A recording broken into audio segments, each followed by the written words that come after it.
Bismillahirrahmanirrahim. Assalamualaikum warahmatullahi wabarakatuh. Hari ini kita akan melanjutkan pembelajaran materi fisika pada bab 2 mengenai pengukuran. Baik, kita mulai pembelajarannya. Kita pasti pernah mengenal kata-kata berikut ini, seperti tinggi, rendah, panjang atau pendek, berat atau ringan, cepat atau lambat, panas atau dingin, dan terang atau gelap. Dan masih banyak lagi kata-kata yang biasanya digunakan untuk menyatakan hasil penilaian. Artinya, jika kita menyatakan kata-kata tersebut, sebetulnya kita sudah melakukan penilaian. Tentunya, jika kita menilai sesuatu, pasti ada objek yang kita nilai, seperti benda, keadaan, dan juga kejadian. Contohnya, jika kita lihat gedung A ini, apakah kita bisa menyebut gedung A ini sebagai gedung tinggi atau gedung yang rendah? Tentu saja, kita tidak akan memiliki jawaban yang sama. Namun, jika gedung B kita munculkan seperti ini, kita sebut ketinggian gedung A lebih rendah dari gedung B. Atau gedung B lebih tinggi dari gedung A. Seketika kita menyebut gedung A dengan gedung yang rendah, bukan? Apakah gedung A ini selamanya akan disebut gedung yang rendah?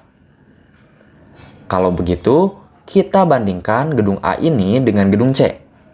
Tentu saja, kita akan melihat bahwa gedung A jauh lebih tinggi dari gedung C. Artinya apa, Pak? Artinya, kita bisa menilai tinggi atau rendah sebuah benda dengan cara membandingkan benda itu dengan benda lain yang digunakan sebagai pembanding. Contoh yang lain, di sini ada gambar rusa yang tercatat bahwa rusa mampu berlari dengan kelajuan 70 km per jam. Apakah kita bisa menyebutkan bahwa rusa hewan yang cepat? Mungkin jawabannya iya jika dibandingkan dengan kelajuan kita sebagai manusia yang umumnya memiliki keterbatasan dalam hal kelajuan. Namun, jika dibandingkan dengan hewan lain seperti cheetah yang mampu berlari dengan kelajuan 100 km per jam, sudah jelas, cheetah lebih cepat bergerak dibandingkan rusa. Lantas, apakah kita bisa menilai cheetah sebagai hewan yang cepat jika dibandingkan dengan setiap hewan? Tentu saja tidak, jika dibandingkan dengan burung yang biasa dikenal dengan burung cikalang atau fregat, yang ternyata mampu bergerak dengan kelajuan 153 km per jam. Jadi, kita bisa melakukan penilaian terhadap objek jika kita memiliki pembandingnya. Dari ilustrasi tadi, kita sudah mengetahui kegiatan memberikan penilaian terhadap suatu benda, keadaan, atau kejadian yang diamati dengan cara membandingkannya dengan benda, keadaan, atau kejadian tertentu yang digunakan sebagai pembanding. Itulah yang dimaksud dengan pengukuran. Artinya, tadi kita sudah mencoba melakukan pengukuran secara sederhana. Lantas, di dalam fisika, apa sih yang diukur? Yang diukur adalah besaran dan dinyatakan menggunakan satuan. Pernah mendengar kata besaran atau satuan? Itu konsep yang sudah dipelajari di SMP pada mata pelajaran IPA. Kita langsung ke contohnya saja berikut ini. Mari kita lihat sebuah pensil yang diukur dengan mistar. Berdasarkan gambar itu, apakah kita akan mengatakan bahwa panjang pensil itu adalah 14? Atau panjang pensil itu adalah 14 cm. Kalimat yang tepat adalah kalimat yang kedua. Kita mengukur panjang, itulah besaran yang kita ukur. Dan kita menyatakannya dengan sentimeter, itulah satuannya. Lalu, apa yang diperlukan untuk mengukur? Tentu saja, kita memerlukan alat ukur. Alat ukur yang digunakan disesuaikan dengan besaran apa yang akan kita ukur. Apakah panjang, waktu, massa, atau suhu, dan masih banyak lagi yang lainnya. Kita coba pelajari alat ukur panjang. Yang pertama, mistar. Jika kita ambil bagiannya seperti ini, dari 0 ke 1 cm terdapat 10 skala panjang, dengan satu skala terkecilnya adalah 0,1 cm atau 1 mm. Artinya, ketelitian mistar itu dalam mengukur panjang sebesar 1 mm. Ketelitian yang dimaksud adalah ketelitian alat ukur. Apa itu ketelitian alat ukur? Ketelitian atau akurasi alat ukur adalah kemampuan alat ukur memberikan nilai hasil ukur yang mendekati nilai yang sebenarnya. Jadi, semakin teliti alat ukur, maka hasil ukurnya akan semakin mendekati ukuran sebenarnya. Lalu, pada setiap kegiatan pengukuran memungkinkan terjadi ketidakpastian hasil pengukuran. Artinya, dari hasil pengukuran yang kita dapat, memiliki kemungkinan lebih atau kurang dari hasil sebenarnya. Untuk mengetahui ketidakpastian hasil pengukuran menggunakan mistar, kita kalikan skala terkecilnya dengan setengah, atau setengah dikali skala terkecil. Karena skala terkecilnya 1 mm, maka setengah dikali 1 mm sama dengan 0,5 mm. Artinya apa, Pak? Artinya, setiap kita mengukur panjang sebuah benda menggunakan mistar, kemungkinan hasil pengukuran kita lebih dari atau kurang dari 0,5 mm dari panjang sebenarnya. Kemudian, alat ukur panjang kedua adalah jangka sorong. Seperti ini gambarnya. Biasa digunakan untuk mengukur diameter luar sebuah benda, kedalaman gelas, maupun diameter dalam sebuah gelas. Kita akan mengenal bagian-bagian dari jangka sorong. Yang pertama, ada rahang tetap atas. Kalau ada rahang tetap atas, berarti ada rahang tetap bawah. Kemudian, rahang geser atas dan rahang geser bawah. Artinya, yang bisa kita ubah-ubah ketika mengukur adalah posisi rahang geser ini. Kemudian, skrup pengunci. Ada 10 skala di bawah yang bernama skala Nonius atau Vernier. Kemudian, ada skala yang ukurannya lebih besar ini dan lebih banyak, adalah skala utama, dan di ujung ada bagian tangkai kedalaman. Di laboratorium sekolah, mungkin umum dijumpai jangka sorong dengan skala Nonius yang lebih sederhana seperti ini. Hanya terdapat 10 skala. Maka, jika kita lihat untuk satu skala Nonius panjangnya 9 mm, diukur dari skala utama. Maka, untuk panjang 9 mm dalam 10 skala atau 9 mm per 10 sama dengan 0,9 mm. Maka satu skala Nonius sebesar 0,9 mm. Untuk ketelitiannya, kita coba lihat skala terkecil dari skala utama. Jika kita lihat skala terkecilnya sebesar 1 mm, maka ketelitian jangka sorong adalah 1 mm dikurangi skala terkecil Nonius, yaitu 0,9 mm. Hasilnya 0,1 mm. Sedangkan ketidakpastiannya adalah setengah dikali skala terkecilnya, yaitu setengah dikali 0,1 mm, sama dengan 0,05 mm. Selain dari jangka sorong, dengan ketelitian 0,1 mm, saat ini ada pun jangka sorong yang memiliki ketelitian 0,05 mm, 0,02 mm, sampai 0,01 mm. Kemudian, bagaimana cara menggunakannya? Yang pertama, kita coba belajar mengukur diameter luar benda menggunakan jangka sorong. Kita mulai dengan memutar skrup pengunci ke arah kiri. Kemudian, buka rahang gesernya. Masukkan benda yang akan diukurnya di antara rahang tetap dan rahang geser, dan kemudian jepit benda yang akan diukur di antara kedua rahang. Kemudian kita kunci kembali rahang gesernya menggunakan skrup pengunci dan baca skala utama dan Noniusnya. Seperti itu cara mengukur diameter luar benda menggunakan jangka sorong. Kemudian kita coba melihat bagaimana cara mengukur diameter dalam sebuah benda menggunakan jangka sorong. Yang pertama, kita buka skrup penguncinya dengan memutarnya ke arah kiri. Kemudian bendanya kita coba masukkan pada rahang atas. Lalu geser rahangnya, kemudian kunci rahangnya dengan memutar skrupnya ke arah kanan. Dan baca skala utama serta skala Noniusnya.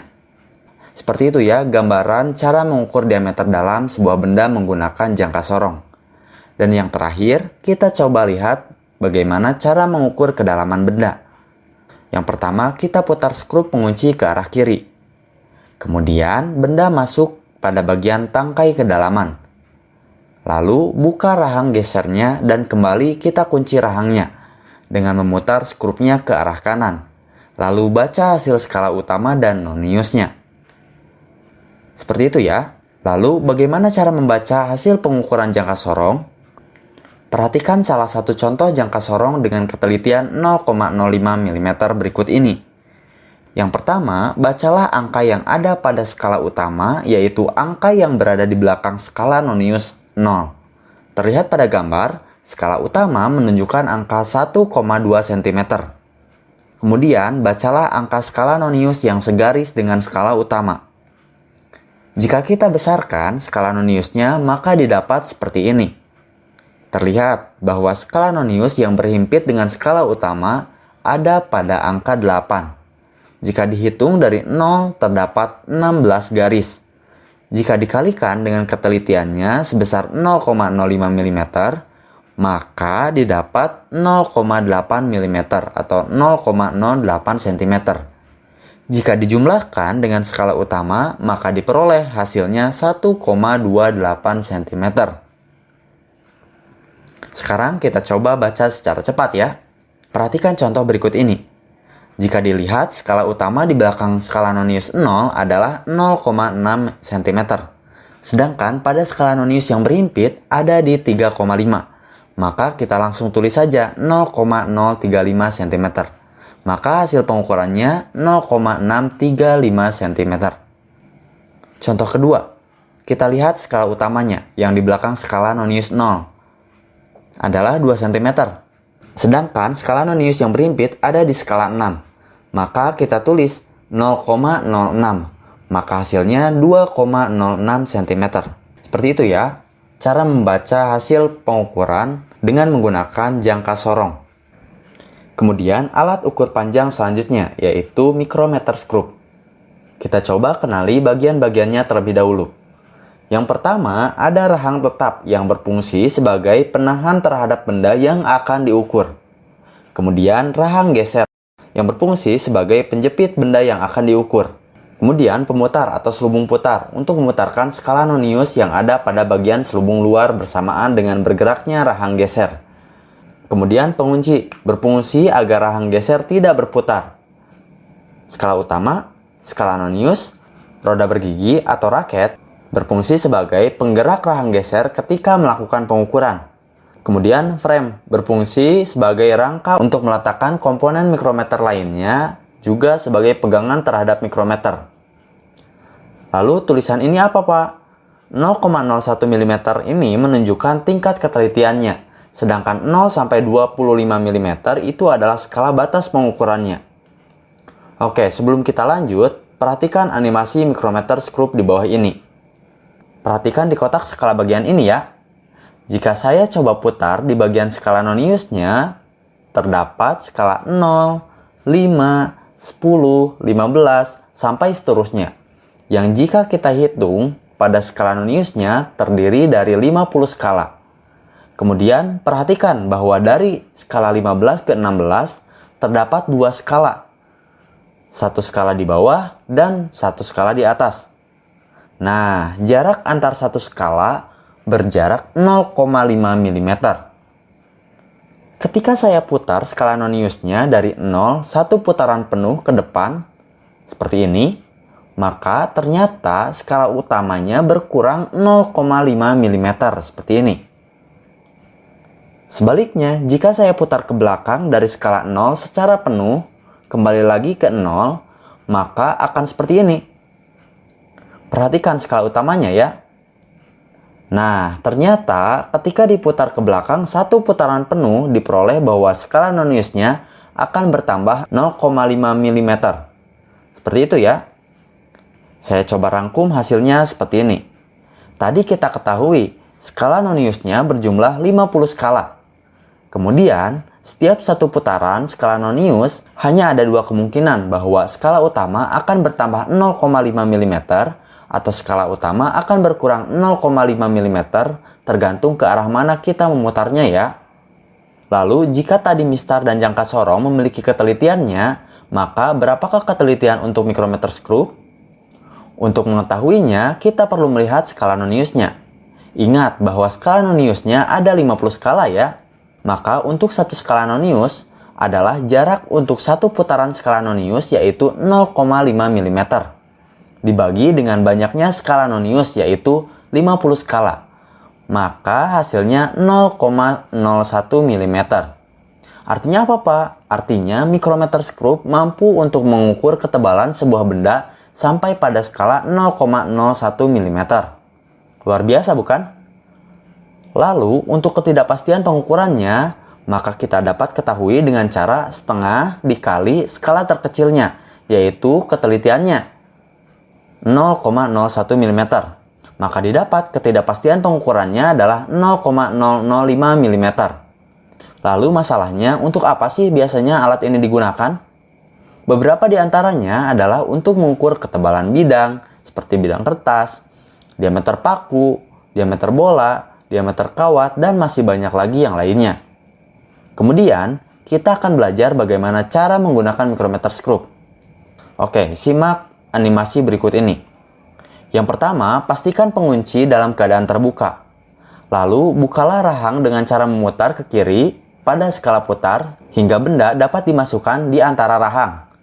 Yang ketiga, letakkan benda yang diukur pada rahang dan putar kembali sampai tepat.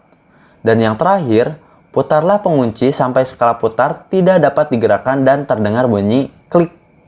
Kurang lebih suaranya seperti ini ya. Simak video berikut ini. Kemudian, bagaimana cara membaca hasil pengukuran dari micrometer scope? Yang pertama, bacalah garis yang ada pada skala utama. Kita lihat bahwa garisnya menunjukkan angka 10, 11, 12. Ya, 12 mm di skala utama.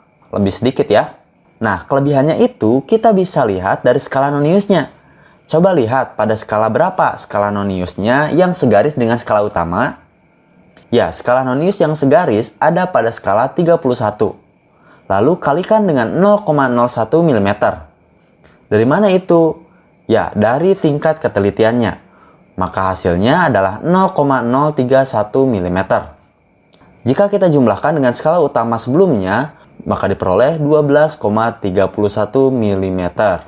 Itulah hasil pengukurannya.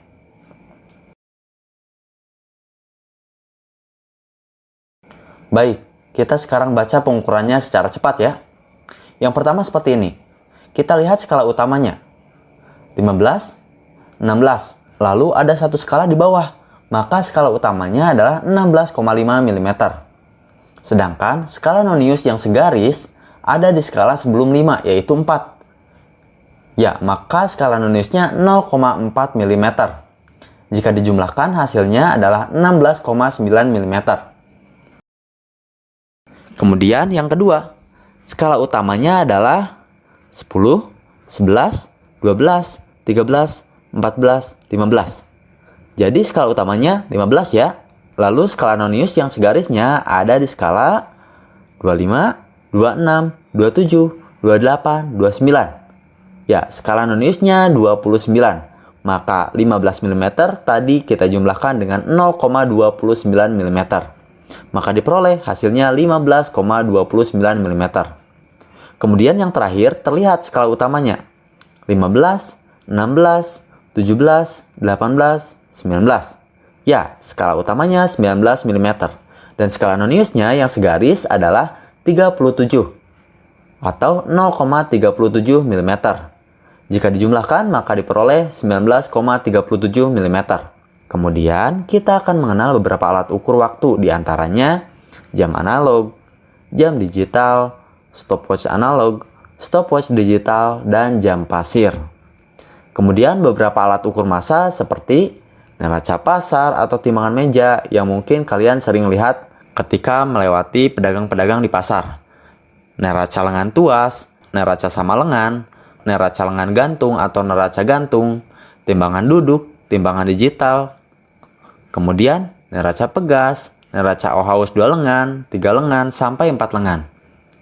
Adapun alat ukur suhu seperti termometer alkohol dan termometer air raksa yang akan kalian pelajari lebih lanjut di kelas 11. Baik, sampai di sini kita sudah belajar mengenai apa yang dimaksud dengan pengukuran, kemudian alat ukur.